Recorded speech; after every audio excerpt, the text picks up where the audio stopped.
Je tenais à m'adresser personnellement à chacune et à chacun de vous pour vous souhaiter une bonne année.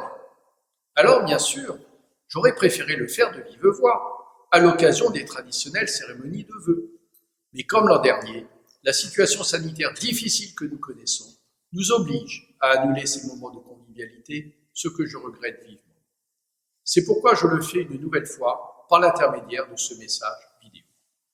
Tout au long de l'année écoulée, la lutte contre la pandémie de la Covid-19 a continué de mobiliser l'ensemble des services de l'État, notamment sur le dépistage, la vaccination, l'accompagnement des personnes les plus fragiles et le contrôle des mesures prises pour freiner la circulation du virus, sans oublier l'adaptation de nos modes de travail.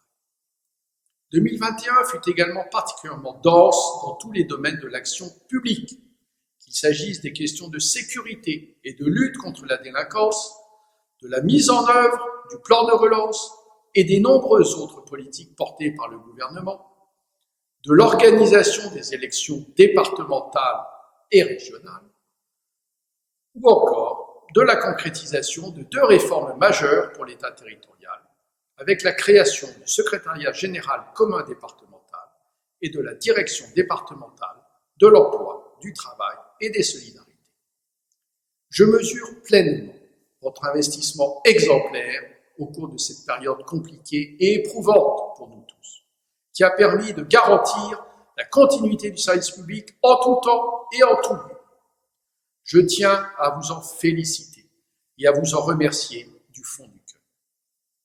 Votre dévouement au service public, votre compétence professionnelle et votre efficacité font honneur à la République. L'année 2022, n'en doutons pas, sera tout aussi active.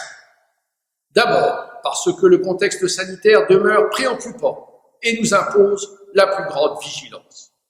Pendant encore plusieurs mois, la gestion de la pandémie et de ses conséquences économiques et sociales figurera au premier rang de nos priorités et pèsera sur notre activité. 2022 sera également marqué par l'organisation des élections présidentielles et législatives qui constituent des temps forts de notre vie démocratique.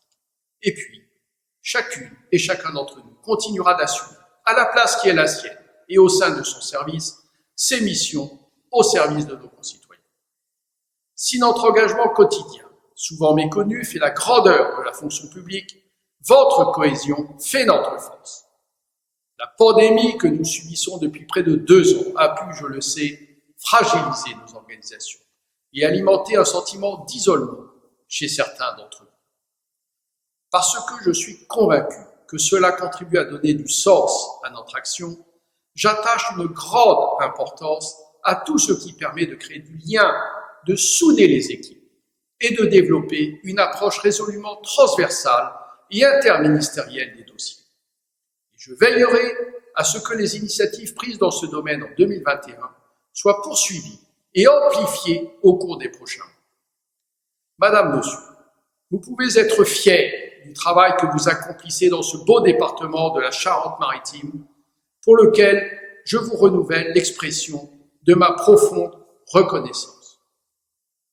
Au seuil de cette nouvelle année, je sais pouvoir m'appuyer sur chacune et chacun d'entre vous pour qu'ensemble, nous fassions face aux missions exigeantes que le gouvernement nous a confiées et nous confiera dans les mois à venir, afin de relever les nombreux défis auxquels le pays est confronté. En vous redisant mon entière confiance et ma vive sympathie, je vous présente, pour vous-même et vos familles, mes vœux les plus chaleureux pour 2022.